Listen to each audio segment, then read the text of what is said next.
Hi, welcome to Sherin's kitchen. இன்றைக்கி நம்ம கிச்சனில் ஒரு சூப்பரான ஒரு தோசை ரெசிபி தான் பார்க்க போகிறோம். இதில் ஒரு கப் அளவுக்கு இந்த படியில் ஒரு படி, நீங்கள் கப்பு எது வேணாலும் எடுத்துக்கோங்க. அது ஒரு படி அரிசி சேர்த்துருக்கேன். 1/4 கப் அளவுக்கு வேர்க்கடலை, பச்சை வேர்க்கடலை எடுத்திருக்கேன். ஒரு கப் அரிசிக்கு 1/4 கப் அளவுக்கு வேர்க்கடலை, அதுவும் பச்சை வேர்க்கடலை எடுத்திருக்கேன். இப்போ நல்லா கழுவிட்டு தண்ணி ஊற்றி ஊற வச்சிடலாம். தண்ணி ஊற்றி ஊற வச்சாச்சு. இது ஒரு 4 மணி நேரத்துக்கு ஊறட்டும். அதுக்கப்புறமா எடுத்து நம்ம அரைச்சிக்கலாம். இது மட்டும் அரைக்கல, இது கூட இன்னும் கொஞ்சம் பொருளெல்லாம் சேர்த்து நம்ம அரைக்க போகிறோம். அவ்வளோதான், வேறு ஒன்றும் கிடையாது. இப்போ இது ஊறினதுக்கப்புறம் நம்ம அரைக்கிறோம், தோசையை ஊற்றுறோம், சாப்பிட்றோம். சரியா, இது ஊறட்டும், அப்புறம் பார்க்கலாம். அரிசி நல்லா ஊறிடுச்சு பாருங்கள். இப்போ அரைச்சிடலாம். மிக்சியில் தான் அரைக்க போகிறேன். 1/4 கப்பு அளவுக்கு தேங்காய், நீங்கள் தேங்காய் துருவல் எடுத்தாலும் சரி, இல்லை சின்ன சின்னதாக வெட்டி சேர்த்துக்கிட்டாலும் சரி, அது உங்கள் விருப்பம்தான். அது கூடவே பார்த்திங்கன்னா 1/4 கப் அளவுக்கு வேக வச்ச சாதம், அப்புறமா ஊற வச்ச வேர்க்கடலையும் அரிசியும் சேர்த்துக்கலாம். போட்டு இதில் 1 ஸ்பூன் அளவுக்கு சர்க்கரை. இப்போ தண்ணி ஊற்றி அரைச்சிக்கலாம்.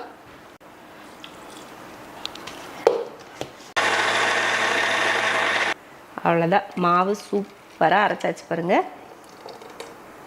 கரெக்டாக நமக்கு ஒரு நேரத்துக்கு கரெக்டாக இருக்கிற மாதிரி தான் அரைச்சிருக்கேன். அரைச்சி முடித்ததுக்கப்புறமா உப்பு போட்டு கலந்து வச்சிடலாம்.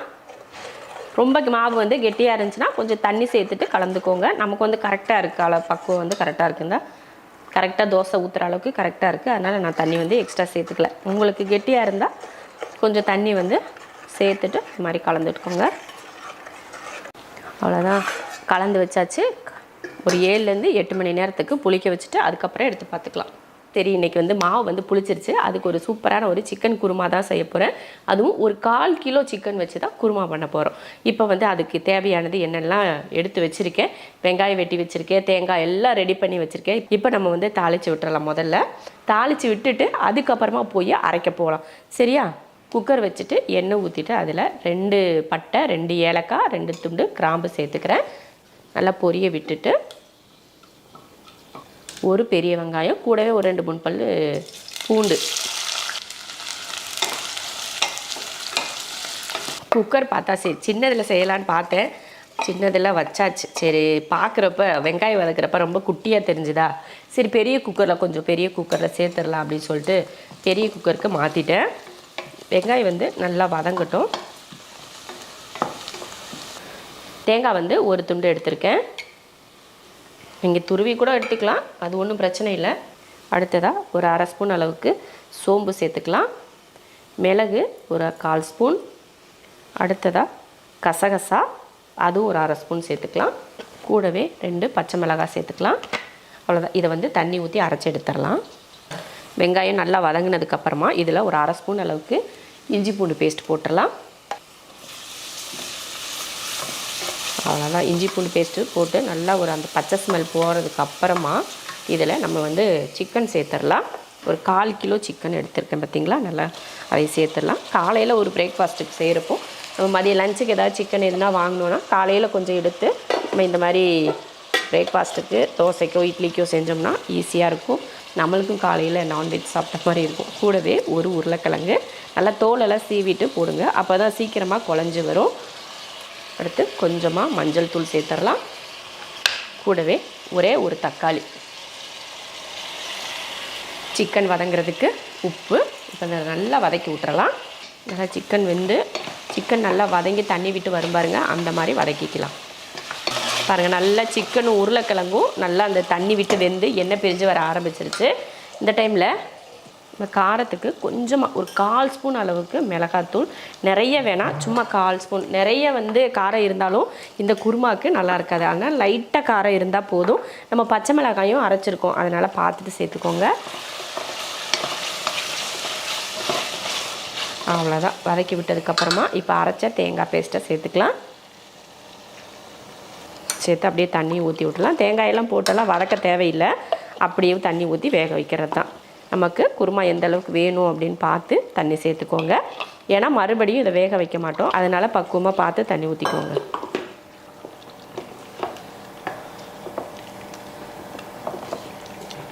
அவ்வளோதான் பாருங்கள், நல்லா கலந்து விட்டாச்சு. இப்போ குக்கர் மூடி போட்டுடலாம். 2 விசில் விட்டு ஆஃப் பண்ணிக்கலாம். 2 விசில் வந்து ஆஃப் பண்ணியாச்சு. சூப்பராக இருக்குது பார்த்தீங்களா குருமா. எப்படி ரொம்ப கலராக ரெட்டாலாம் இல்லாமல் இந்த மாதிரி அருமையாக இருக்குது. கூடவே மல்லித்தலை தூவிட்டு ஒரு 2-3 நிமிஷத்துக்கு நல்லா கொதிக்க வச்சு இறக்கிக்கலாம். ஒரு 3 நிமிஷத்துக்கு நல்லா கொதிக்க விடுவோம். கொதிக்க வச்சுட்டு அதுக்கப்புறமா இறக்கிக்கலாம். மாவு வந்து நல்லா பொங்கி வந்திருக்கு. உங்களுக்கு தண்ணி கெட்டியாக இருக்கிற மாதிரி இருந்தால் கொஞ்சம் தண்ணி ஊற்றிட்டு கூட நீங்கள் தோசை ஊற்றிக்கலாம். நல்லா சாஃப்டாக அப்படியே மாவை ஊற்றி அப்படியே மேலே எண்ணெய் நெய் உங்களுக்கு என்ன வேணுமோ அதை ஊற்றிக்கோங்க.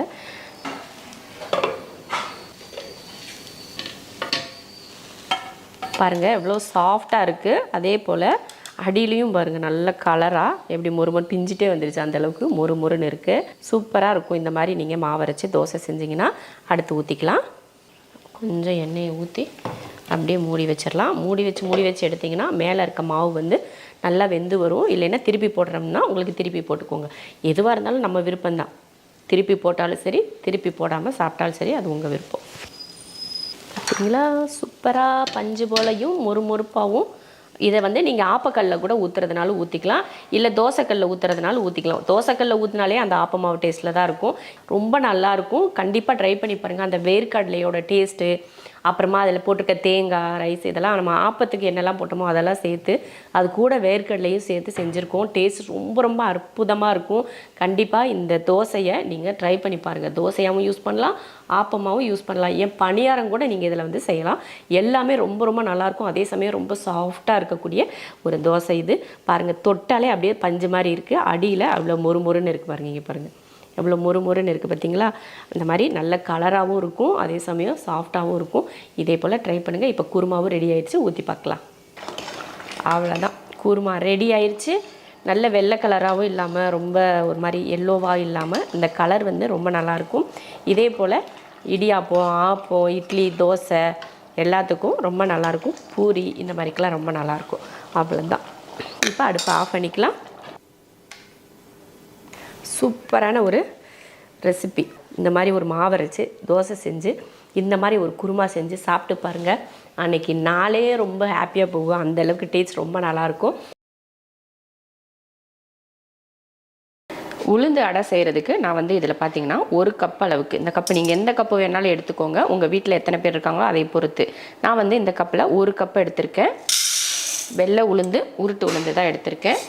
அந்த உளுந்து கூட ஒரு 1/4 கப், அதே உளுந்து 1 கப் எடுத்தோலே அதே கப்பில் 1/4 கப் அளவுக்கு இட்லி அரிசி. நீங்கள் வீட்டில் எந்த இட்லி அரிசி யூஸ் பண்ணுறீங்களோ அந்த இட்லி அரிசி நீங்கள் போட்டுக்கலாம். நல்லா தண்ணி ஊற்றி கழுவிட்டு ஊற வச்சிடலாம். 3 மணி நேரத்துக்கு ஊறட்டும், அப்புறம் எடுத்து பார்த்துக்கலாம். உளுந்து ஊற வச்சு பார்த்தீங்கன்னா 3 மணி நேரம் கிட்ட ஆயிடுச்சு. நல்லா ஊறி வந்திருக்கு. இப்போ இதை வந்து ஒரு மிக்சி ஜாரில் போட்டு அரைச்சிக்கலாம். நல்லா தண்ணி ஊற்றி தான் நம்ம அரைக்க போகிறோம். ஏன்னா கொஞ்சம் அடை பக்குவத்தில் தானே அரைக்கணும். அதனால் தண்ணி இருந்தாலும் ஒன்றும் பிரச்சனை இல்லை. நம்ம வடைக்கெல்லாம் பார்த்திங்கன்னா அப்படியே தண்ணி இல்லாமல், சுத்தமாக தண்ணி இல்லாமல் அரைப்போம். இதுக்கு அப்படிலாம் இல்லை, தண்ணியெல்லாம் இருந்தாலும் ஒன்றும் பிரச்சனை இல்லை. அதுக்காக அளவுக்கு அதிகமாக தண்ணியும் நம்ம சேர்த்துடக்கூடாது. தண்ணி ஊற்றிட்டு கூடவே ஒரு பெரிய வெங்காயம் சேர்த்துடலாம். அடுத்ததாக 1 ஸ்பூன் அளவுக்கு சீரகம் சேர்த்துக்கலாம். அவ்வளோதான். இப்போ இதை வந்து நல்லா வலுவலுன்னு அரைச்சி எடுத்துருவோம். அவ்வளோதான். பாருங்கள், மாவு வந்து அரைச்சாச்சு. சூப்பராக அரைச்சிருக்கோம். இதில் வந்து நம்ம எக்ஸ்ட்ரா தண்ணியெல்லாம் கூட ரொம்ப தண்ணியெல்லாம் இருக்கக்கூடாது. கொஞ்சம் கெட்டியாக தான் இருக்கணும். அப்போ தான் நமக்கு வந்து கொஞ்சம் கெட்டியாக அடை மாதிரி ஊற்றுறதுக்கு கரெக்டாக இருக்கும். அடுத்து உப்பு சேர்த்துடலாம். அடுத்து கலந்துருவோம். உங்களுக்கு தேவைப்பட்டால் மட்டும் கொஞ்சம் தண்ணி சேர்த்துக்கோங்க. எனக்கு வந்து தண்ணி தேவையில்லை. ஏன்னா இந்த அளவுக்கு இருந்தால் தான் அப்படியே ஒரு பன் தோசை மாதிரி எடுத்து ஊற்றி சாப்பிட்றதுக்கு நல்லாயிருக்கும். அவ்வளோதான். இது உடனேவே நம்ம சாப்பிட்லாம். இது கூட வேறு எதுவுமே நம்ம சேர்க்க தேவையில்லை. அப்படியே எடுத்து ஊற்றி நம்ம சாப்பிட்றதா. சட்னியோ இல்லை எது உங்களுக்கு என்ன சைடிஷ் வேணுமோ அதை வச்சு நீங்கள் சாப்பிட்டுக்கலாம். இப்போ வந்து ஊற்றிடலாம், தோசை ஊற்றிக்கலாம். ஒரு பக்கம் கல்லும் பாருங்கள் ரொம்ப நல்லா காஞ்சிருச்சு. இப்போ ஊற்றிடுறோம்.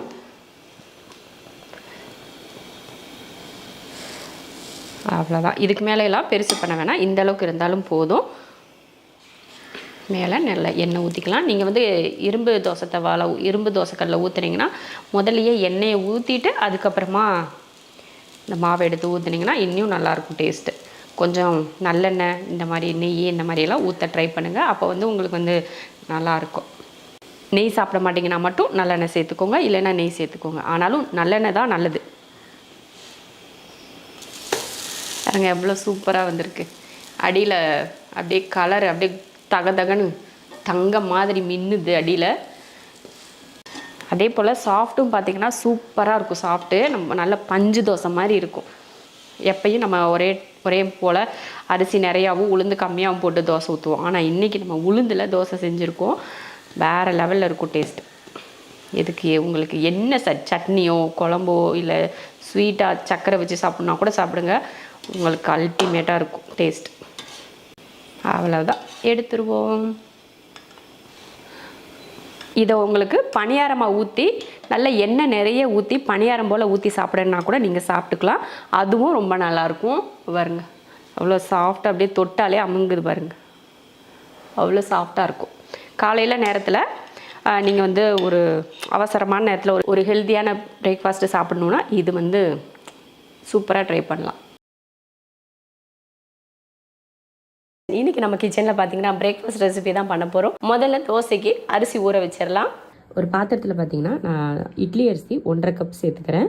இங்கே எந்த கப் வேணால் எடுத்துக்கோங்க. அதே அளவில் 1.5 கப் அளவுக்கு இட்லி அரிசி, அதே கப்பில் 1/2 கப் அளவுக்கு பச்சரிசி சேர்த்துக்கோங்க. அடுத்ததாக அதே கப், எல்லாமே ஒரே கப்லேயே இருக்கணும். அதே கப்பில் 1/2 கப் அளவுக்கு உளுந்து, அதுக்கப்புறமா ஒரு ஸ்பூன் அளவுக்கு வெந்தயம் சேர்த்துட்டு கூடவே 1/4 கப் அளவுக்கு கடலைப்பருப்பு இருக்குது பார்த்தீங்களா, அது 1/4 கப் அளவுக்கு சேர்ந்துட்டு நல்லா கலந்து விட்டு கழுவி ஊற வச்சிடலாம். 4 மணி நேரம் கழித்து எடுத்து அரைச்சிக்கலாம். நல்லா ஊறி வந்துருச்சு பாருங்கள். இப்போ வந்து அரைச்சி எடுத்துருவோம். நல்லா எப்பயும் அரைக்கிற மாதிரி தான். இட்லிக்கு அரைக்கிறத விட தோசைக்கு வந்து கொஞ்சம் நல்லா வலுவலுப்பாக இருக்கிற மாதிரி அரைப்புலையா அந்த மாதிரி அரைச்சி உப்பு போட்டு கலந்து வச்சிடலாம். காலையில் எடுத்து பார்க்கலாம். மாவு வந்து ஊற வச்சு அரைச்சி அடுத்த நாள் பார்த்தீங்கன்னா நல்ல மாவு பொங்கி வந்துருந்துச்சு. பார்க்குறக்கே சூப்பராக இருந்துச்சு. இதை இட்லி ஊற்றினா கூட ரொம்ப நல்லா வரும். அந்தளவுக்கு நல்ல மாவு வந்து அப்படியே பொங்கி வந்து அந்த நுரக்கட்டி இருந்தாலே இட்லி சூப்பராக வரும். அந்த மாதிரி இருந்துச்சு. இந்த மாதிரி மாவு அரைச்சி தோசை ஊற்றினோம்னா டேஸ்ட் ரொம்ப நல்லாயிருக்கும். பருப்பெல்லாம் போட்டு செய்கிறதுனால அந்த தோசை வந்து நல்லா மொறுமொறுப்பாக அப்படியே நல்லா அந்த கலர் பார்த்திங்கன்னா அருமையாக இருக்கும். நல்லா இப்போ வந்து நம்ம தோசை ஊற்றலாம். சொல்லிக்கிட்டே இருக்கேன் எப்படி ஊற்றி பார்க்குறது. ஏன்னா நான் முன்னாடியே ட்ரை பண்ணதுனால உங்களுக்கு நான் எப்படி செய்யுது அப்படின்னு செஞ்சு காட்டுறேன். அவ்வளோதான். தோசையை ஊற்றி சாப்பிடுவோம். பெரிய தோசையை ஊற்றிட்டு நம்ம வந்து எப்பயுமே தோசைக்கு பார்த்திங்கன்னா தேங்காய் எண்ணெய் தான் நம்ம வீட்டில் வந்து ஊற்றுவோம். ஏன்னா தேங்காய் எண்ணெய் ஊற்றி தோசை செஞ்சால் தான் நம்ம வீட்டில் எல்லாருக்குமே ரொம்ப பிடிக்கும். அந்த மனம் வந்து ரொம்ப நல்லாயிருக்கும். தேங்காய் எண்ணெய் ஊற்றுற மனம் நல்லாயிருக்கும். கொஞ்சம் நேரம் அப்படியே விட்டுட்டு அதுக்கப்புறம் திருப்பி போடுவோம். இது பாருங்கள் எப்படி மொறுன்னு இருக்கும் தோசை. கலர் பார்த்திங்களா, அப்படியே நல்லா தகன்னு அப்படியே மின்னும் தோசை. அதே சமயம் ரொம்ப மொறுன்னு இருக்கும். நிறைய பேருக்கு பார்த்திங்கன்னா தோசை வந்து சாஃப்டாக இருக்கிறத விட மொறுன்னு இருக்கிறது பிடிக்கும். சிலருக்கு வந்து சாஃப்டாக இருக்கிறது பிடிக்கும். ஆனால் நம்ம வீட்டு பசங்களுக்கெல்லாம் பார்த்திங்கன்னா தோசை வந்து நல்ல மொறுன்னு இருந்தால் தான் ரொம்ப விரும்பி சாப்பிடுவாங்க. அந்த மாதிரி இருக்கிற பசங்களுக்கு இந்த தோசை வந்து ரொம்ப சூப்பர் தோசை. இதே போல் அடுத்த தோசையை ஊற்றிக்கலாம். தோசை சூப்பராக ரெடி ஆயிடுச்சு.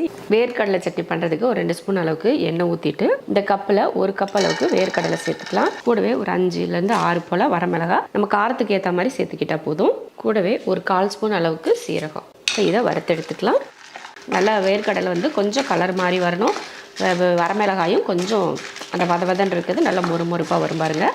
அந்த மாதிரி வறுத்து எடுத்துக்கலாம். அவ்வளோதான் பாருங்கள், நல்லா வறுத்தாச்சு. இப்போ இதை ஒரு பிளேட்டுக்கு மாற்றி வச்சிடலாம்.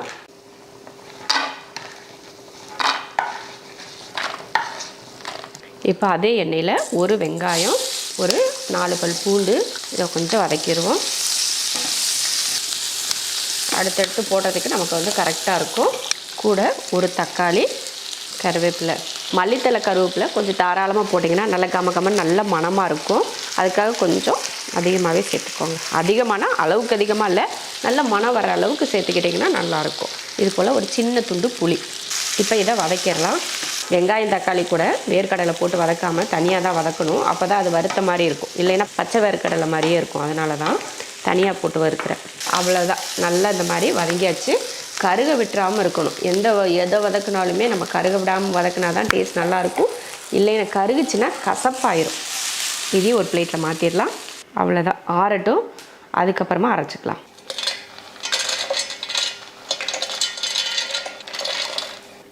அடுத்து உப்பு போட்டுடலாம். உப்பு போட்டு இப்போ அரைச்சி எடுத்துருவோம் சட்னி. சூப்பரான சட்னி அரைச்சாச்சு. இதில் கொஞ்சம் உங்களுக்கு தாளிப்பு ஊற்றணும்னா கொஞ்சமாக தாளிப்பு ஊற்றிக்கோங்க. நல்லா கருவேப்பிலையும் கடுகும் போட்டு தாளித்து இதில் ஊற்றிட்டா சூப்பராக இருக்கும். வேர்க்கடலை தக்காளி சட்னி ரெடி ஆயிடுச்சு. கலரும் பார்த்திங்கன்னா பயங்கர செம்ம கலரு. இந்த மாதிரி கலர் இருந்தாலே சட்னி டேஸ்ட் ரொம்ப ரொம்ப நல்லாயிருக்கும். நல்ல ஒரு ரொம்ப டார்க் கலர் இல்லாமல் கொஞ்சம் லைட் கலராக பார்க்குறதுக்கு அவ்வளோ அருமையாக இருக்குது பாருங்கள். என்னடா கலர் நல்லா இருக்குன்னு நினைக்கிறீங்க, டேஸ்ட்டும் சூப்பராக இருக்கும். ட்ரை பண்ணி பாருங்கள். ரொம்ப ஈஸியான வேலை தான், ஆனால் டேஸ்ட் ரொம்ப ரொம்ப அதிகமாக இருக்கும். இன்றைக்கி நம்ம கிச்சனில் ஒரு பிரேக்ஃபாஸ்ட் ரெசிபி தான் பார்க்க போகிறோம். என்னென்னா கோதுமை வெங்காய தோசையும் அதுக்கேற்ற மாதிரி ஒரு சூப்பரான நச்சுன்னு ஒரு சுருக்குன்னு ஒரு சட்னியும். ஏன்னா கோதுமை தோசைனாலே கார சட்னி இந்த மாதிரி சட்னி தான் செஞ்சால் சூப்பராக இருக்கும் இல்லையா. அதில் மாங்காய் வச்சு இப்போ வந்து நம்ம வந்து சட்னி பண்ண போகிறோம், கார சட்னி. அது இப்போ வந்து சீசன் இருக்கிறதுனால மாங்காய் யூஸ் பண்ணி சூப்பராக சட்னி செஞ்சிடலாம். முதல்ல சட்னி செய்கிறதுக்கு ஏன்னா முதல்ல சட்னி தான் பண்ண போகிறேன். ஏன்னா ஆறணும் இல்லையா, அதுக்கப்புறமா நம்ம தோசைக்கு வந்து மாவு கலக்கிடலாம். இதை வதக்கி ஆற வச்சுட்டு அதுக்கப்புறமா தோசைக்கு மாவு கலக்கணும்னா டைம் கரெக்டாக இருக்கும். இப்போ வந்து எண்ணெய் ஊற்றிக்கலாம். இப்போ மாங்காயை வந்து எண்ணெயில் வச்சிடலாம். நல்லா மாங்காய் வேகிற அளவுக்கு வச்சுட்டு அது கூட ஒரே ஒரு மாங்காய் எடுத்திருக்கேன். அது கூட 3 தக்காளி சேர்த்துக்கலாம். 3 தக்காளி, காரத்துக்கு ஏற்ற மாதிரி இது கூட மிளகாய் சேர்த்துக்கலாம். நமக்கு வந்து காரம் எந்த அளவுக்கு வேணும்னு பார்த்து சேர்த்துக்கோங்க. அடுத்ததாக இது போல் ஒரு 4-5 பல் பூண்டு அதையும் சேர்த்து விட்டுடலாம். அவ்வளோதான். இப்போ இதை மூடி போட்டு கூட நம்ம வதக்கிக்கலாம். இப்போ ஒரு மூடியை போட்டு விடுவோம். பச்சை மிளகாய் போடுறது பார்த்திங்கன்னா இது போல் 2ஆக லேசாக கீறிட்டு சேர்த்துக்கோங்க. இல்லைன்னா எண்ணெயில் போடுறதுக்கு அதுக்கும் தெரிச்சிடும். அதனால் கட் பண்ணி போட்டுக்கோங்க. இப்போ மூடி வச்சுருவோம். அப்போ தான் நல்லா சாஃப்டாக வேகும். அதனால் அது ஒரு நிமிஷம் மூடி வச்சுட்டு அதுக்கப்புறம் எடுத்து பார்க்கலாம். 1 நிமிஷத்துக்கு அப்புறமா பாருங்கள், நல்லா 1 நிமிஷம் 2 நிமிஷமே ஆகும் இந்த மாதிரி கொஞ்சம் சாஃப்டாக வேகிறதுக்கு. இங்கே பாருங்கள், மாங்காய் வந்து இன்னும் வேகலை. அதனால் தக்காளியெல்லாம் கொஞ்சம் அப்பப்போ திருப்பி போட்டோம்னா அந்த தோலெல்லாம் சேர்ந்து வெந்து வரப்போ தனியாக எடுக்கிறதுக்கு நமக்கு ஈஸியாக இருக்கும். அதனால் கொஞ்சம் திருப்பி தக்காளியை வேக வைப்போம். தக்காளி வந்து நல்லா சாஃப்ட் ஆயிடுச்சு. இனி கொஞ்சம் நேரம் வெந்தால் போதும். சாஃப்ட்டு மாங்காயுமே நல்லா சாஃப்டாக வேக ஆரம்பிச்சு. இன்னும் ஒரு நிமிஷம் இருக்கட்டும், மூடிடலாம். அவ்வளோதான் பாருங்கள், சூப்பர். தக்காளியும் திருப்பி போட்டு அது நல்லா வெந்துருச்சு பாருங்கள். இப்படி எடுத்தோம்னா அந்த தோல் வந்து நமக்கு தனியாக வரணும். அந்த அளவுக்கு சாஃப்டாக நம்ம வந்து வேக வச்சு எடுத்துக்கணும். அப்போ அடுப்பை ஆஃப் பண்ணி ஆற வச்சிடலாம். நல்லா மாங்காய் சரி எல்லாமே நல்லா வெந்துருச்சு பாருங்கள், சாஃப்டாக இருக்குது. பூண்டு இங்கே பாருங்கள் எல்லாமே கலர் மாறி வந்துருச்சுங்க. பச்சை மிளகாயும் பாருங்கள் நல்லா சாஃப்டாக வெந்துருச்சு. அவ்வளோதான். இப்போ மாற்றி வச்சு ஆற வச்சுக்கலாம். தக்காளியில் இருக்க தோலை வந்து நீங்கள் சூடாக இருக்கிறப்ப கூட எடுத்துக்கோங்க. ஆறுனா கூட உங்களுக்கு எடுக்கிற கஷ்டமாக இருந்துச்சுன்னா சூடாக இருக்கிறப்ப இப்படி எடுத்துட்டிங்கன்னா தோல் வந்து தனித்தனியாக வந்துடும். மாங்காயில் இருக்க தோல் எப்படி எடுக்கிறது அப்படின்றத ஆறுனதுக்கப்புறம் சொல்கிறேன், சரியா? அவ்வளோதான், எல்லா தோலையும் எடுத்தாச்சு. ஆற வச்சுக்கலாம். இப்படியே வச்சா ஆறாது. நம்ம அதனால் வேறு பிளேட்டில் மாற்றிட்டோம்னா தான் சீக்கிரம் ஆறும். சூடு வந்து இதுலேயே இருந்ததுன்னா ரொம்ப நேரம் ஆகும் ஆறுறதுக்கு. அதனால் இதெல்லாம் ஒரு பிளேட்டில் மாற்றி வச்சிடலாம். சூப்பராக சாஃப்டாக வெந்திருக்குதா? இப்படி குத்துனாலேவும் உள்ளே போகுது. எவ்வளோ சாஃப்டாக இருக்கு பாருங்க. இப்படி சாஃப்டாக இருக்குது பாருங்கள். இப்படி தான் ஸ்பூன் வச்சு நம்ம எடுத்து தோல் தனியாகவும் இந்த உள்ளே இருக்க சதைங்கள்லாம் அந்த பல்ப்பு இருக்குது பார்த்திங்களா, அதை தனியாக எடுத்து தான் நம்ம அரைக்க போகிறோம். அதனால் கொஞ்சம் நேரம் ஆறட்டும். அடுத்ததாக தோசைக்கு மாவு கறந்துக்கலாம். நான் வந்து இதில் இந்த கப்பில் 1 கப் மாவு வந்து 1/4 கிலோ அளவுக்கு இருக்கும். அது வந்து தான் நான் சேர்த்துக்கிறேன். இப்போ ஒரு நேரத்துக்கு ஒரு 3 பேர் சாப்பிடக்கூடிய அளவுக்கு தான் நான் வந்து தோசை வந்து பண்ண போகிறேன். அதனால் எனக்கு இந்த அளவுக்கு மாவு சரியாக இருக்கும். கூடவே நம்ம மொறுமொறுப்பு வேணும்னா கொஞ்சம் பச்சரிசி மாவுக்கு இது கூட சேர்த்துக்கலாம். ஒரே 1 டேபிள் ஸ்பூன் அளவுக்கு, இந்த ஸ்பூனில் 1 ஸ்பூன் அளவுக்கு பச்சரிசி மாவு சேர்த்துக்கிட்டோம்னா போதும். அப்போ கொஞ்சம் தோசை வந்து அடியில் எடுக்கிறப்போ நல்லா கிறிஸ்பியாக இருக்கும். அடியில் மேலே வந்து கொஞ்சம் சாஃப்டாக இருந்தாலும் அடியில் முறுமுறுன்னு இருக்கும். இதில் உப்பு சேர்த்துக்கலாம். மாவுக்கு தேவையான அளவுக்கு உப்பு சேர்த்துட்டு கூடவே ஒரு பச்சை மிளகாய் காரத்துக்கு 1/4 ஸ்பூன் அளவுக்கு சீரகம் போட்டிங்கன்னா நல்லா அந்த தோசை வந்து மணமாக இருக்கும். அந்த கோதுமையோட ஸ்மெல் வந்து நமக்கு அதிகமாக தெரியாமல் இருக்கும். கூடவே 1 வெங்காயம், கொஞ்சம் மல்லித்தழை, தண்ணி ஊற்றிடுவோம். நம்ம தோசைக்கு எப்படி தண்ணி ஊற்றுவோமோ அந்த அளவுக்கு அந்த மாவு பக்குவத்துக்கு ஊற்றிக்கலாம். அவ்வளோதான், மாவு வந்து கலந்துட்டோம். பாருங்க பக்குவத்துக்கு எப்படி பக்குவமாக இருக்குன்றதை காட்டுறேன். நம்ம எப்பயுமே நம்ம தோசைக்கு மாவு கலப்போம் பார்த்திங்களா, அந்த மாதிரி பக்குவத்தில் தான் இருக்கணும். இது கூட சோடா உப்பு இல்லை ஈனோ இந்த மாதிரி எதுவுமே நம்ம சேர்க்க வேணாம். இது கூட வேறு எதுவுமே வேணாம். ரவை கூட நம்ம இதில் சேர்க்க தேவையில்லை. அப்படியே தோசை ஊற்றுறது தான். நல்லா அந்த சீரகமெல்லாம் அங்கங்கே ஒன்று ஒன்று இருக்கிறப்போ நம்ம எடுத்து சாப்பிட்றப்போ அந்த சீரகத்தோட மணத்தோட நல்லா வெங்காயத்தை கடிப்பட்டு சாப்பிட்றப்போ நல்லாயிருக்கும். மாவும் ரெடி ஆயிடுச்சு. இப்போ பாருங்கள், மாவு வந்து நம்ம ஒரு பக்கம் கலந்து வச்சாச்சு. நம்ம சட்னிக்கு ஆற வச்சுருந்தோம், அதுவும் ஓரளவுக்கு ஆறிடுச்சு. லைட்டாக தான் சூடு இருக்குது. இப்போ நம்ம வந்து நான் இந்த மாதிரி ஒரு சாப்பரில் போட்டு தான் சாப் பண்ண போகிறேன். நம்ம மிக்ஸி ஜாரில் போட்டோம்னா ரொம்ப வலுவலுன்னு ஆயிருமா, அது அந்த அளவுக்கு டேஸ்ட் வந்து ரொம்ப நல்லா இருக்காது. அதனால் கொஞ்சம் குறகுறப்பாக இருக்கிற மாதிரி நம்ம பண்ண போகிறோம். அதுக்கு நான் வந்து சாப்பரில் தான் போட போகிறேன்.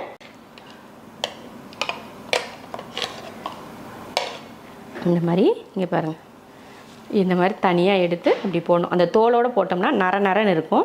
அதனால் தோலை விட்டுட்டு மேலே இருக்க அந்த உள்ளே இருக்க அந்த சதையை மட்டும் இப்படி எடுத்து உள்ளே போட்டுக்கலாம்.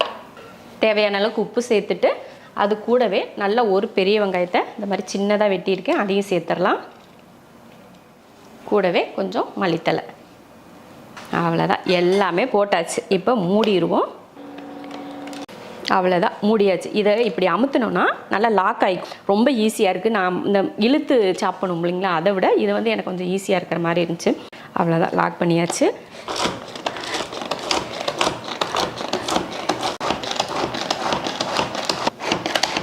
போதும், எடுத்துருவோம். எடுத்து பார்ப்போம், டேஸ்ட் பார்த்துருவோம் ஃபஸ்ட்டு, அப்புறமா எடுத்து காட்டும். அதாவது தக்காளியும் சரி,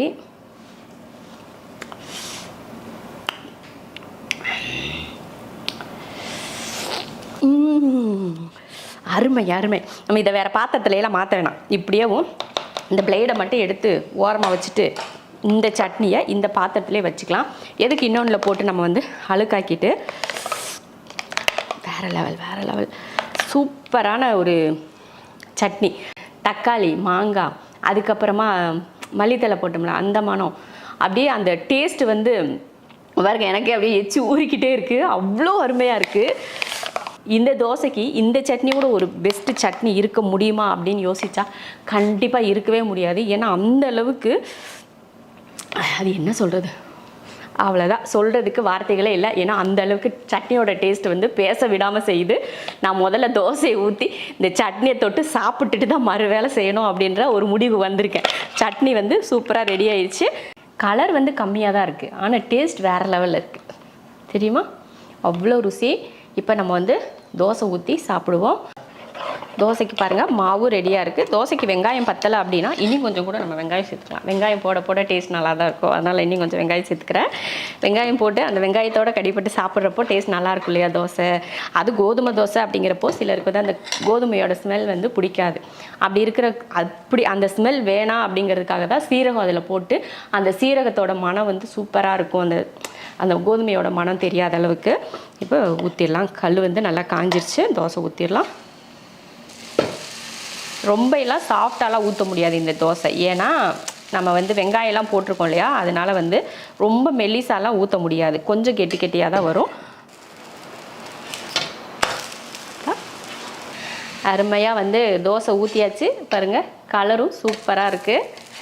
நல்லா அந்த மல்லித்தலை வந்து அப்படியே அந்த கலர் அங்கங்கேயும் அந்த வெங்காயமும் அங்கங்கே அப்படியே லைட்டாக வெந்து வேகாமையும் இருக்கிறது சூப்பராக இருக்குது. இப்போ எடுத்து ஒரு தட்டில் மாற்றி வச்சுட்டு அடுத்த தோசையை ஊற்றிக்கலாம்.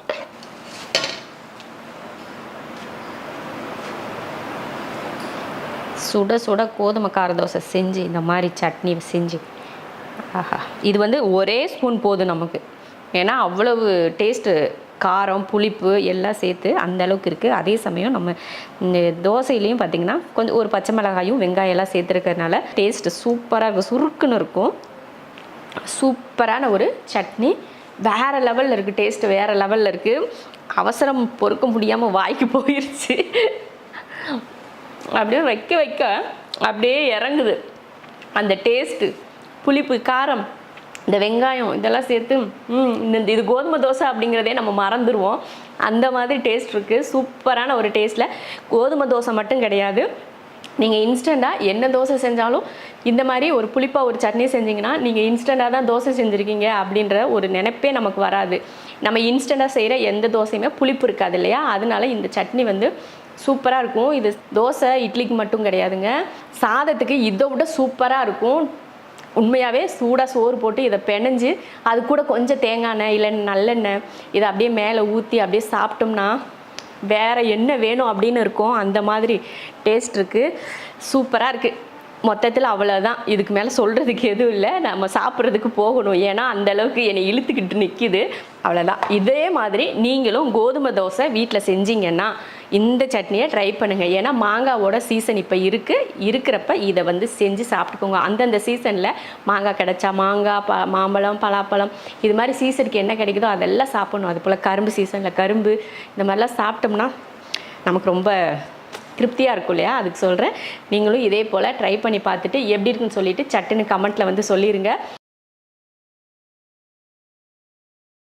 Hi, welcome to Sherin's kitchen. இன்றைக்கி நம்ம ஷெரின்ஸ் கிச்சனில் சூப்பரான ஒரு பிரேக்ஃபாஸ்ட் ரெசிபி தான் பண்ண போகிறோம். என்ன தோசை பண்ண போகிறோம் அப்படின்னா இன்ஸ்டன்ட் கோதுமை முட்டை தோசை பண்ண போகிறோம். சூப்பராக இருக்கும். இந்த முட்டை தோசை வந்து கோதுமையில் முட்டை தோசை செஞ்சோம்னா, நார்மலாக நம்ம வந்து கார தோசை செஞ்சுருப்போம், மற்ற தோசையெல்லாம் மொறுன்னு தோசை, இந்த மாதிரி சாஃப்டான தோசை, ஸ்வீட் தோசை, இந்த மாதிரிலாம் செஞ்சுருப்போம். முட்டை தோசை செஞ்சு பாருங்கள், சூப்பராக இருக்கும்.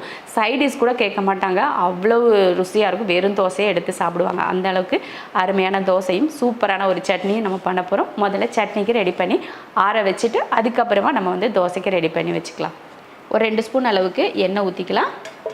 இந்த கப்பில் ஒரு அரை கப் அளவுக்கு உளுந்து சேர்த்துருக்கேன். உருட்டு உளுந்து, நீங்கள் கருப்பு உளுந்து கூட சேர்க்குறதுனால சேர்த்துக்கலாம், அது உங்கள் விருப்பம்தான். சரியா, இதை லைட்டாக வறுத்துக்கலாம். லைட்டாக சூடாகிற வரைக்கும் வறுத்துட்டு அதுக்கப்புறமா மற்ற பொருள் ஒன்றா போட்டோம்னா நமக்கு டைம் வந்து கரெக்டாக இருக்கும். இல்லைன்னா ரொம்ப கருகி போயிடும். அப்படியே நல்லா ஒரு தகதகன் கோல்டன் கலரில் இருக்கிற மாதிரி வறுக்கணும்.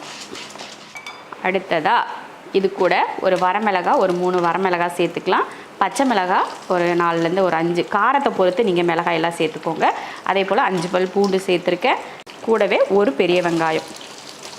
மிளகாயெல்லாம் உங்கள் காரத்தை பொறுத்து நீங்கள் சேர்த்துக்கோங்க. அதே போல் வெங்காயம் வந்து ஒரே வெங்காயம், 5 பல் பூண்டு சேர்த்துருக்கேன். காரம் மட்டும் அவங்கவுங்க விருப்பத்தை பொறுத்து. சரியா, பாருங்கள், அதுங்களையும் உளுந்து கலர் மாறிடுச்சு பார்த்தீங்களா. ரொம்ப நேரமெல்லாம் வறுக்க வேணாம், சும்மா லைட்டாக அந்த பச்சை ஸ்மெல் போகிற மாதிரி கொஞ்சமாக வறுத்துட்டு அடுத்த பொருளை சேர்த்துருவோம். அவ்வளோதான். பாருங்கள், இந்த மாதிரி லைட்டாக அந்த பச்சை வாடை போனதுக்கப்புறமா இதில் கொஞ்சம் கருவேப்பிலையும் ஒரு தக்காளியும் சேர்த்துக்கலாம். நல்ல பெரிய சைஸ் தக்காளியாக ஒரு தக்காளி சேர்த்துக்கலாம். பார்க்குறக்கே கலர்ஃபுல்லாக இருக்குல்ல. அவ்வளோதான். பாருங்கள், வெங்காயம் தக்காளி எல்லாம் சாஃப்டாக வதங்கிருச்சு. கடைசியாக ஒரு சின்ன புளி, இங்கே பாருங்கள், கோழிக்குண்டு சைஸ்க்கு ஒரு புளி எடுத்திருக்கேன், அதையும் போட்டு வறுத்துக்கலாம். நிறையெல்லாம் சேர்க்காதீங்க, ஏன்னா தக்காளி சேர்த்துருக்கோம் இல்லையா, அதனால் அதிகமாக புளி வேணால், லைட்டாக சின்ன கோழிக்குண்டு சைஸ் அளவுக்கு சேர்த்துக்கோங்க. அவ்வளோதான். இதையும் போட்டு நல்லா வதக்கினதுக்கப்புறம் இறக்க போகிறதுக்கு முன்னாடி ஒரு அரை கப் அளவுக்கு தேங்காய் துருவல் சேர்த்துடலாம்.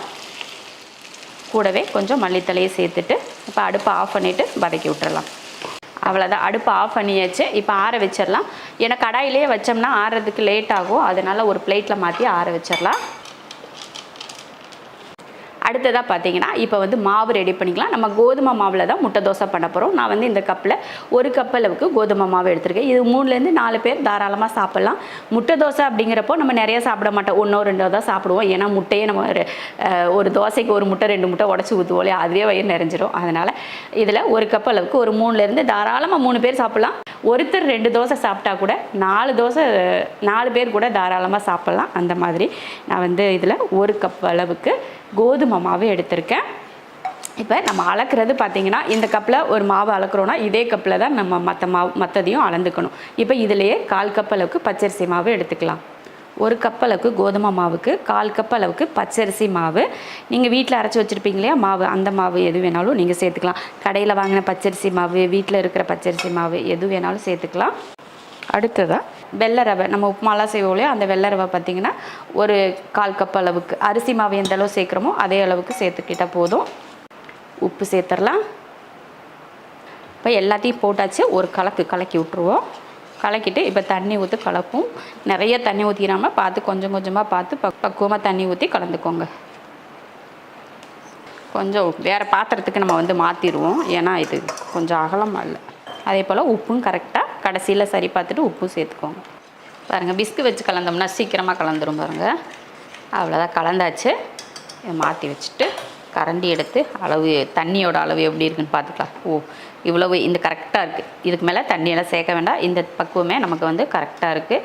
கொஞ்சம் அந்த ரவகான ஊறிச்சுன்னா கொஞ்சம் எக்ஸ்ட்ரா வேணால் தண்ணி சேர்த்துக்கலாம். ஆனால் இப்போதைக்கு நமக்கு தண்ணி தேவைப்படாது. தோசை ஊற்றுறப்ப நமக்கு தண்ணி எந்தளவுக்கு வேணும்னு பார்த்துட்டு வேணால் சேர்த்துக்கலாம். இப்போ வந்து நமக்கு கரெக்டாக இருக்குது. மாவு வந்து ரெடி ஆயிடுச்சு. உப்பு எல்லாம் கரெக்டாக இருக்குது. உங்களுக்கு உப்பு தேவையானது போட்டு நீங்கள் கலந்துக்கோங்க. மாவு ரெடியானதுக்கப்புறம் சட்னிக்கு வதக்கி வச்சதும் நல்லா ஆறிடுச்சு. கூடவே உப்பு சேர்த்துட்டு அரைச்சி எடுத்துக்கலாம். தேவைப்பட்டால் தண்ணி ஊற்றி அரைங்க, இல்லை தண்ணி இல்லாமல் கெட்டியாக கூட அரைச்சிக்கோங்க. அது நம்ம விருப்பம்தான். இப்போ இதை அரைச்சி எடுத்துக்கலாம். அருமையான சட்னி ரெடி ஆயிடுச்சு. சாதத்தில் போட்டு பிசைஞ்சு சாப்பிட்டிங்கன்னா அவ்வளோ ருசியாக இருக்கும். கண்டிப்பாக நீங்கள் ட்ரை பண்ணி பாருங்கள். பழைய கஞ்சி இது காலையில் நேரத்தில் சில நேரங்களில் நம்ம வீட்டுங்களில் பழைய கஞ்சி வச்சு சாப்பிட்ற பழக்கம் ஒரு சிலருக்கு இருக்கும். அந்த கஞ்சிக்கு சைடிஷாக வச்சு கூட நீங்கள் இந்த சட்னியை சாப்பிட்லாம். அது நான் சொல்ல வர்றது என்னன்னா, எல்லாத்துக்குமே யூஸ் பண்ணலாம் அப்படின்னு தான் நான் சொல்கிறேன். அதனால் இந்த சட்னி மறக்காமல் ட்ரை பண்ணுங்கள். ஒரு முறை ட்ரை பண்ணி பாருங்கள், அப்புறமா நீங்களே இதையே பிடிச்சிக்குவீங்க. அந்த மாதிரி சூப்பர் சட்னி. வாரத்தில் 4 நாளைக்கு இந்த சட்னியை செஞ்சிடும்டா. சாப்பாட்டுக்கு செய்வோம், இட்லிக்கு செய்வோம், தோசைக்கு செய்வோம், மாறி மாறி இதையே செய்வீங்க. அந்த மாதிரி சூப்பர் சட்னி. அவ்வளோதான், ரெடி ஆயிடுச்சு. இதுக்கப்புறமா தாளிப்பு எதுவுமே வேண்டாம், அப்படியே சாப்பிட்றது தான். இப்போ சட்னி நமக்கு வந்து ரெடி. தண்ணியும் நான் கலக்கலை, அப்படியே கெட்டியாகவே வச்சு தான் சாப்பிட போகிறோம். சட்னி ரெடி ஆயிடுச்சு. இப்போ இந்த தோசை ஊற்றிக்கலாம். முட்டையை உடச்சி ஊற்றிக்கிடுவோம். வெங்காயம், மல்லித்தலை இதெல்லாம் பார்த்திங்கன்னா நான் வெட்டி எடுத்திருக்கேன். முதல்ல ஒரு 2 தோசைக்கு மட்டும், 2 தோசையில் ஒரே ஒரு தோசைக்கு மட்டும் 2 முட்டையை உடச்சி ஊற்றி, நான் எப்பயுமே முட்டையை வந்து டேரெக்டாக அப்படியே உடச்சி ஊற்றுறத விட இந்த மாதிரி பாத்திரத்தில் ஊற்றிடுவேன். ஏன்னா திடீர்னு முட்டை கெட்டு போயிருந்துச்சுன்னா என்ன செய்யுது அப்படின்னு. சரி, அவ்வளோதான். முட்டை அப்படியே ரெடியாக இருக்குது. உப்பு போட்டு அப்படியே கலந்து விட்ருவோம். அதில் கொஞ்சம் உப்பு போட்டு முட்டையையும் கலந்து வச்சாச்சு. வெங்காயம் மல்லித்தலை எல்லாம் ரெடியாக இருக்குது. இப்போ நம்ம வந்து தோசைக்கல் சூடாக இருக்குது. நம்ம தோசை ஊற்றுறோம். இப்போ நம்ம தோசை ஊற்றிடணும். தோசையை ஊற்றிட்டு மேலே வந்து முட்டையை ஊற்றிடலாம். உங்களுக்கு எத்தனை முட்டை? ஒரு முட்டை போதும். இது சின்ன தோசையாக தான் வந்துருச்சு, அதனால் ஒரு முட்டை போதும். இதுக்கு மேலே வெங்காயம் தூவிடலாம். வெங்காயம் வந்து கொஞ்சம் நல்லாவே தூவிக்கோங்க. அப்போ வந்து நல்லா முறுக்குன்னு அந்த வெங்காயத்தோடு கடித்து சாப்பிட்றதுக்கு நல்லாயிருக்கும். நல்ல ஒரு மணத்துக்காக மல்லித்தலை சேர்த்துட்டு, இட்லியில் வந்து உப்பு போட்டிருக்கோம், அதனால் மேலே முட்டை போட தேவையில்லை. அதுக்கு மேலே இட்லி பொடியை தூவிடலாம். இட்லி பொடி நான் எல்லா வீடியோலையும் நான் சொல்கிறது தான், நம்ம வீடியோவில் நிறைய போட்டிருக்கோம். ஆனால் நீங்கள் வந்து தோசைக்கோ எதுக்கோ இட்லி இந்தமாரி வேலை பொடி தூவணும் அப்படின்னு இருந்துச்சுன்னா இந்த மாதிரி கையில் எடுத்து தூவுங்க. அப்போ வந்து உங்களுக்கு எல்லாம் ஒன்று போல் கிடைக்கும். நீங்கள் ஸ்பூன் எடுத்து போட்டிங்கன்னா ஒரு இடத்துல ஸ்பூனில் அதிகமாகவும் கம்மியாகவும் இருக்கும். அதனால் இந்த மாதிரி கையில் எடுத்து தூவுனிங்கன்னா சூப்பராக வந்துடும். ரெடி ஆயிடுச்சா? இப்போ எண்ணெய் ஊற்றலாம். எண்ணெயை ஊற்றுவோம். அப்படி சைடில் எல்லாம் அப்படியே எண்ணெய் ஊற்றி விடுவோம். நல்லா அடியில் வந்து நல்லா கலராக அப்படியே மொறுன்னு இருக்கும். மேலே வந்து அப்படியே சாஃப்டாக இருக்கும். இப்போ தோசைனாலே மேலே சாஃப்டாக தானே இருக்கும். அப்படியே முட்டை பாருங்கள், மேலே நல்லா அப்படியே வெந்துருச்சு. எப்படி இருக்குது பாருங்கள், மேலே மொறுன்னு சத்தம் கேட்குது பார்த்தீங்களா? இந்த மாதிரி நீங்கள் மாவு கலந்தீங்கன்னா தோசை வந்து நல்லா மொறுன்னு வரும். அதெல்லாம் போட்டதுமே நீங்கள் எடுக்கக்கூடாது, கொஞ்சம் வெயிட் பண்ணணும். வெயிட் பண்ணால் தான் அந்த மாவுலாம் வெந்து நல்லா கிறிஸ்பியாக வரும். சூப்பரான ஒரு தோசை. இதில் ஒரு தோசை சாப்பிட்டாலுமே நமக்கு வயிறே நிறைஞ்சிரும். எப்படி முட்டை தோசை? கோதுமையில் முட்டை தோசை ரெடி ஆயிடுச்சு. கோதுமை தோசைக்கு மாவு வந்து நான் இப்போ கலந்தேன் பார்த்தீங்களா, அந்த மெத்தடில் நீங்கள் கலந்தீங்கன்னா தோசை வந்து மொறுன்னு இருக்கும். நீங்கள் வந்து முட்டை தோசை தான் செய்யணும்ல, இல்லை வெறும் கோதுமை தோசை செஞ்சால் கூட இந்த அளவில் இதே மெத்தடில் கரெக்டாக இதே அளவில் செய்யுங்க. தோசை வந்து நம்ம கோதுமை தோசை தான் சாப்பிட்றோமா அப்படின்றதே இருக்காது, வலுவலுன்னு இருக்காது, நல்லா மொறுன்னு இருக்கும். கண்டிப்பாக இதே போல் ட்ரை பண்ணுங்கள். அதே போல் சட்னியை மறந்துடாதீங்க. இந்த சட்னி சூப்பராக இருக்கும், சாதத்துக்கும் நல்லாயிருக்கும். ஏன்னா சூடாக சாதம் வச்சு பிசைஞ்சு சாப்பிட்டாலும் நல்லாயிருக்கும், பழைய சோறுக்கு தொட்டு சாப்பிட்டாலும் ரொம்ப நல்லாயிருக்கும், இட்லிக்கும் நல்லாயிருக்கும், தோசைக்கும் நல்லாயிருக்கும். கண்டிப்பாக இதே போல் பிரேக்ஃபாஸ்ட் நீங்களும் செஞ்சு பார்த்துட்டு எப்படி இருக்குன்னு சொல்லிவிட்டு கமெண்ட்டில் சொல்லுங்கள். இப்போ நான் வந்து சாப்பிட போகிறேன். இன்றைக்கி பிரேக்ஃபாஸ்ட்டுக்கு பார்த்திங்கன்னா நம்ம தக்காளி தோசை தான் பண்ண போகிறோம்.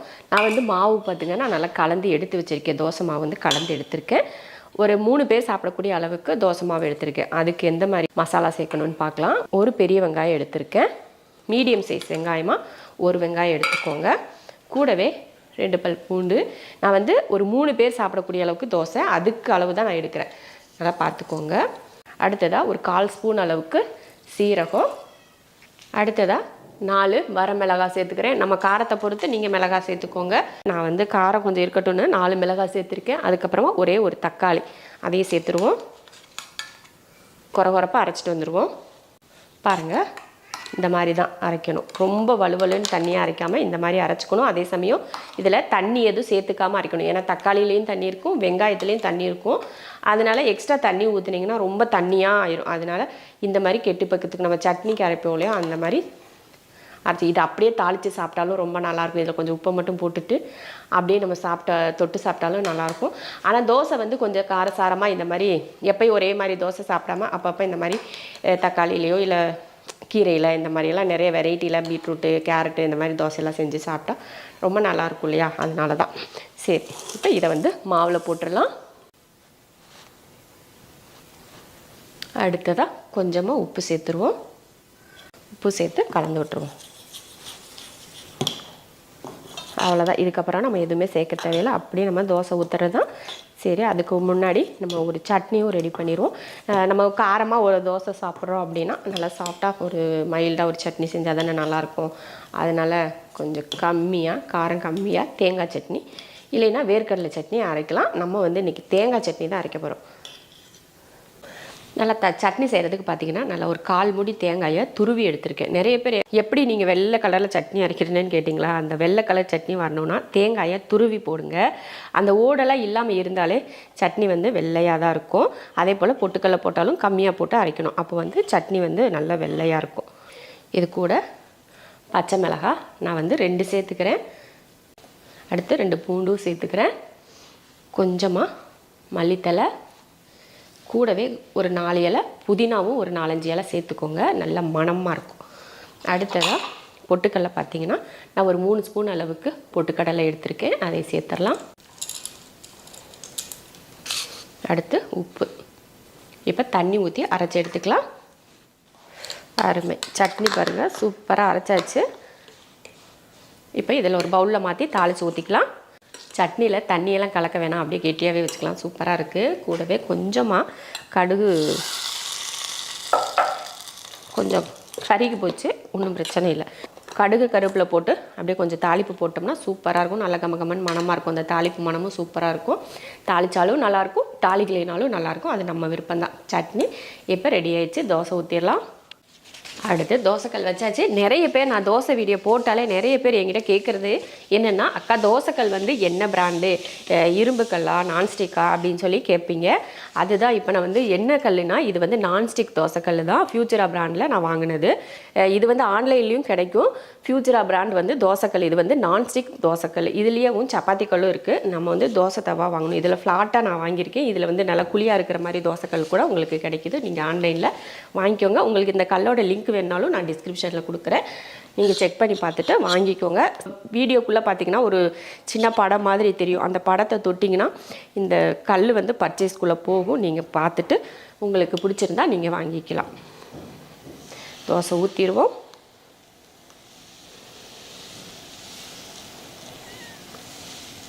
நல்லா கலராகவே இல்லை பார்த்தீங்களா. நல்லா கலராக வேணும்னா நல்லா ஒரு காஷ்மீரி சில்லி போட்டிங்கன்னா நல்ல ரெட் கலராக இருக்கும். தக்காளியும் அந்தளவுக்கு ரொம்ப கலரான தக்காளி இல்லை. அதனால கலர் கொஞ்சம் அப்படியே லைட்டாக பிங்க் கலர் மாதிரி இருக்குது. அப்படியே தோசையில் எண்ணெயவோ நெய்யவோ அள்ளி ஊற்றுங்க. நம்ம வீட்டில் எப்போயுமே தோசைனா தேங்காய் எண்ணெய் தான். நம்ம வீட்டில் எல்லாருக்கும் தேங்காய் எண்ணெய் ஊற்றி தோசை சாப்பிட்றது தான் ரொம்ப பிடிக்கும். அடுத்து வந்து நான் மாவு வந்து தோசைக்கு மாவு வந்து வீட்டில் அரைச்ச மாவு தான். முந்தா நாள் வீடியோவில் கொஞ்சம் 2 நாள் முன்னாடி பார்த்தீங்கன்னா தோசை இட்லி மாவுக்கு வந்து வீடியோ போட்டிருப்பேன். அந்த இட்லி மாவில் தான் இப்போ வந்து தோசையும் செய்கிறேன். அந்த இட்லிக்கு மட்டும் இல்லை, தோசைக்குமே சூப்பராக நல்லா முறுன்னு நல்ல தோசை வந்து கோல்டன் கலரில் வரும். நீங்கள் வந்து மாவு அதே போல் மெத்தடில் ட்ரை பண்ணி பாருங்கள். இட்லியும் சாஃப்டாக வரும், தோசையும் முறுன்னு வரும்.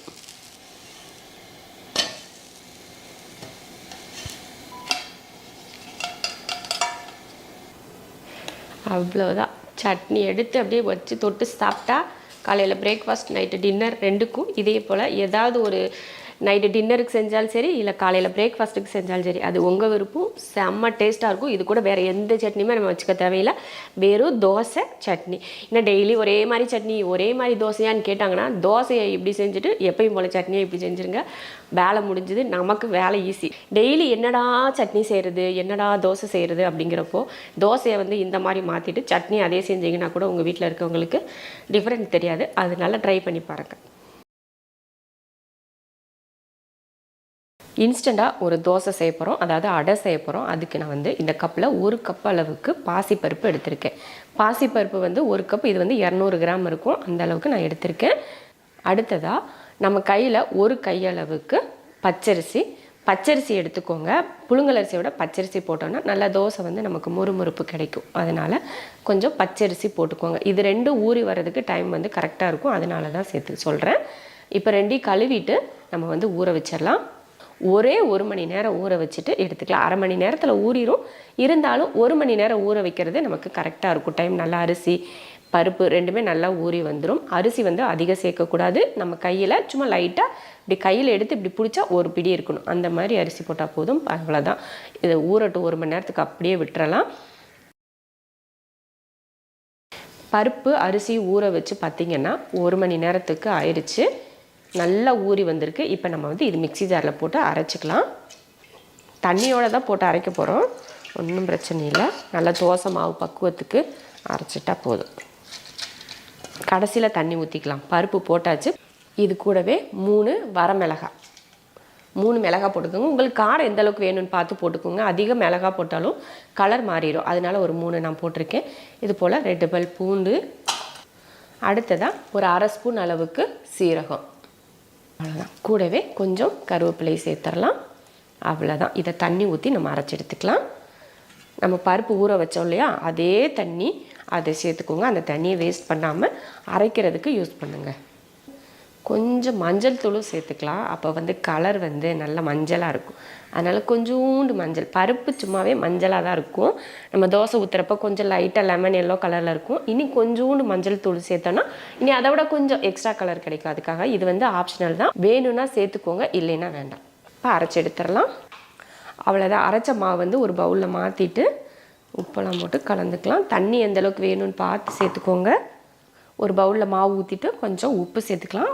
தேவையான அளவுக்கு உப்பு சேர்த்துட்டு இது கூட கொஞ்சம் மல்லித்தலையும் சேர்த்துக்கலாம். நல்ல கமகமகமன்னு மணக்கும். அதுக்காக கொஞ்சம் மல்லித்தலை, ரொம்ப சேர்க்க வேணாம், லைட்டாக சேர்த்துக்கோங்க. அப்புறமா பெருங்காயத்தூள் கொஞ்சம். பருப்பு போடுறதுனால சிலருக்கு வந்து ஆகாது. அதனால பெருங்காயத்தூள் கொஞ்சம் சேர்த்துக்கோங்க. அப்போ கலந்துருவோம். சும்மா லைட்டாக ஒரு 2-3 பேர் இருக்கிற வீட்டுக்கு இந்த மாதிரி தோசை வந்து கரெக்டாக இருக்கும். ஒரு 200 கிராம் பருப்பும் ஒரு கைப்பிடி அரிசியும் போட்டோம்னா அருமையாக ஒரு தோசை செஞ்சலாம். தண்ணியோட பக்குவம் வந்து கரெக்டாக இருக்குது. நம்ம இதில் எக்ஸ்ட்ரா தண்ணியெல்லாம் சேர்க்க தேவையில்லை. அதனால் இந்த பக்குவம் நமக்கு கரெக்டாக இருக்குது. இப்போ மாவை மூடி போட்டு ஒரு பக்கம் தனியாக எடுத்து வச்சுட்டு சட்னி ரெடி பண்ணிக்கலாம். அடுத்ததாக சட்னிக்கு பார்த்தீங்கன்னா நான் வந்து கார சட்னி, பருப்பு தோசை அப்படின்னா நம்ம கொஞ்சம் சுருக்குன்னு சட்னி செஞ்சால் நல்லாயிருக்கும். அதனால நான் இன்ஸ்டண்ட்டாக அப்படியே சிம்பிளான ஒரு சட்னி தான், பச்சை சட்னி செஞ்சு தாளிச்சிட போகிறேன். வரமிளகாய் வந்து நம்ம காரத்துக்கு ஏற்ற மாதிரி நான் வந்து ஒரு 5 மிளகாய் போட்டிருக்கேன். 1 பல் பூண்டு கொஞ்சம் பெருசாக கட் பண்ணி வச்சுருக்கேன். 2 வெங்காயம். அடுத்ததாக பாருங்கள், தக்காளி சேர்த்துக்கலாம். நான் வந்து 4 தக்காளி எடுத்துருக்கேன். நீங்கள் தக்காளி வெட்டுறப்போ நல்லா கட் பண்ணிவிட்டு அதுக்கப்புறம் போடுங்க. ஏன்னா அப்படியே பிசைஞ்சு போட்டதுனா கூட நம்ம போடலாம். ஏன்னா தக்காளிக்குள்ளே வெளியில் பார்க்குறதுக்கு தக்காளி அவ்வளோ பளபளன்னு இருக்குது. ஆனால் உள்ளே பார்த்தீங்கன்னா அப்படியே புழு நெளிஞ்சிட்டு வருது. கொய்யாக்காயும் அப்படி தான். அன்றைக்கி ஊர்லேருந்து வரப்போ கொய்யாக்காய் வாங்கி சாப்பிட்ட பாருங்க, ஒரு கடி கடிச்ச பாருங்க, உள்ளே அப்படியே புழு நெளிஞ்சிச்சு. அப்படியே ஒரு மாதிரி அருவருப்பாயிடுச்சு. அப்படியே அதனால் வெட்டிட்டு தான் இப்போ இருக்க அந்த கிளைமேட்டுக்கு வந்து அப்படி தான் இருக்கும்னு நினைக்கிறேன். உள்ளே வந்து புழுவும் வெளியில் வந்து பளபளன்னு இருக்கும் போல்.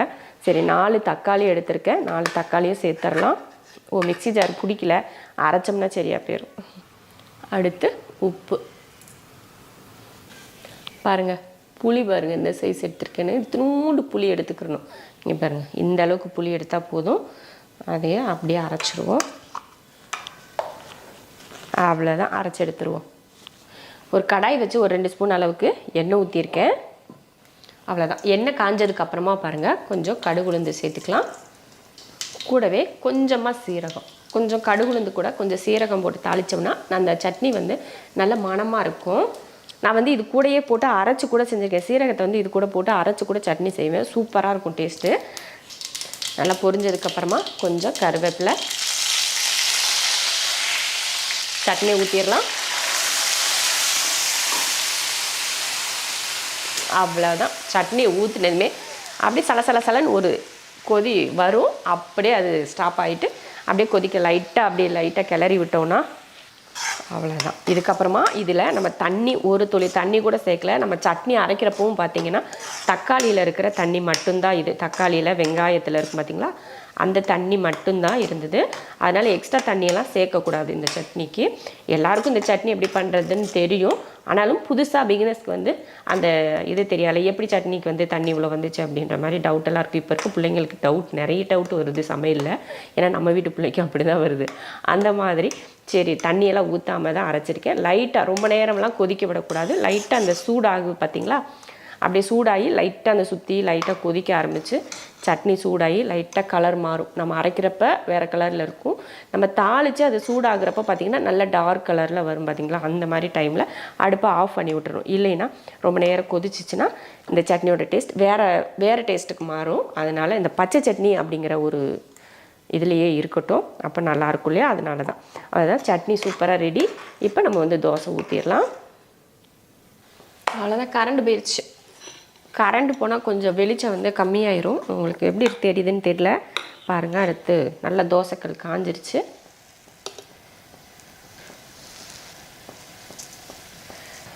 அப்படியே மேலே கொஞ்சம் நம்ம வந்து வீட்டில் தேங்காய் எண்ணெய் தான் ஊற்றுவேன். நீங்கள் நெய் ஊற்றுறதுனால ஊற்றிங்க, நல்லெண்ணெய் கடலெண்ணெய் எது வேணாலும் உங்களுக்கு விருப்பப்பட்டதை ஊற்றி தோசை செய்யுங்க.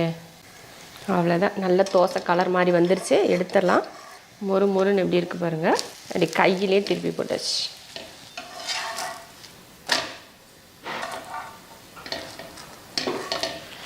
அவ்வளோதான். சூப்பராக தோசை வந்து நல்லா மொறுன்னு. உங்களுக்கு சவுண்டு கூட கேட்கும்னு நினைக்கிறேன், மொறுன்னு இருக்க சவுண்டு. இதே போல் தோசை நீங்களும் ட்ரை பண்ணி பாருங்கள். ரொம்ப அருமையாக இருக்கும். இதே போல் மீதி தோசையை ஊற்றி எடுத்துக்கலாம்.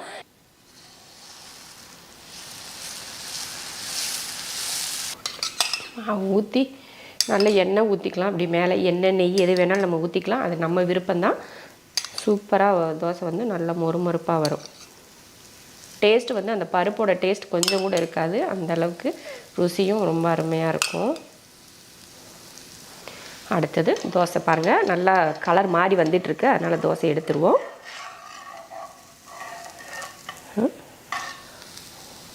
இன்னும் கொஞ்சம் நேரம் விட்டோன்னா கலர் மாறும். ஆனாலும் வேணாம், இந்த அளவுக்கு இருந்துக்கிட்டாலே போதும்.